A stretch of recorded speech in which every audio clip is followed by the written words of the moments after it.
ఏదో ఒక రకమైనటువంటి ఇబ్బందులు కలుగుతూ ఉంటాయి. ఇప్పటిదాకా సొసైటీలో మీరు సంపాదించుకున్నటువంటి పేరు ప్రతిష్టలు కూడా కొద్దిగా తగ్గిపోయే అవకాశం ఉంటుంది.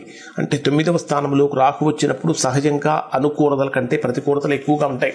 మనం ప్రతికూలతలు ఎక్కువగా ఉన్నప్పుడు ఎంత ఎక్కువసేపు చెప్పుకుంటే అంత బాధ కలుగుతుంది. మరి వీటికి పరిహారం ఏమిటి? ఇవి ఎవరికి ఎక్కువగా జరుగుతాయి అంటే అందరికీ జరగవండి.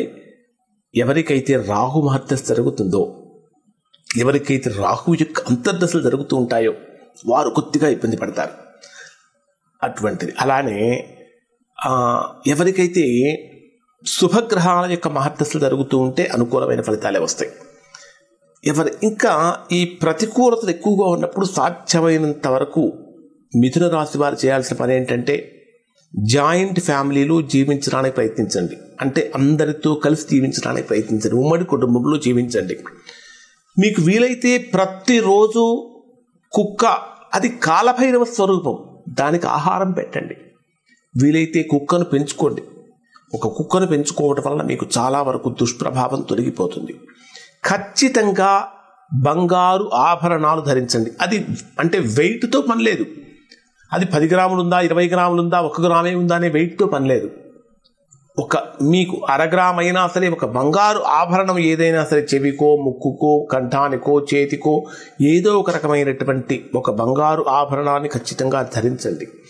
ప్రతిరోజు ఖచ్చితంగా పక్షులకు తృణధాన్యాలు వేయండి. తృణధాన్యాలంటే మినువులు కానీ, పెసలు కానీ, రాగులు కానీ, సజ్జలు కానీ, అరికెలు కానీ, సామలు కానీ, జొన్నలు, ఇట్లాంటి తృణధాన్యాలను పక్షులకు ఆహారంగా సమర్పించండి.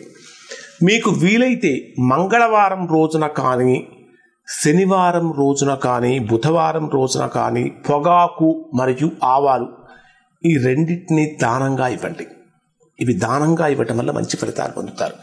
ఎవరైతే తీవ్రమైన ప్రతికూలతలు పొందుతున్నారో అటువంటి వారు ఒకసారి మీరు మీ వ్యక్తిగత జాతకాన్ని పరిశీలన చేయించుకొని దోషం ఎక్కడుందో తెలుసుకొని దోష నివారణ చేయించుకుంటే సత్ఫలితాన్ని పొందుతారు.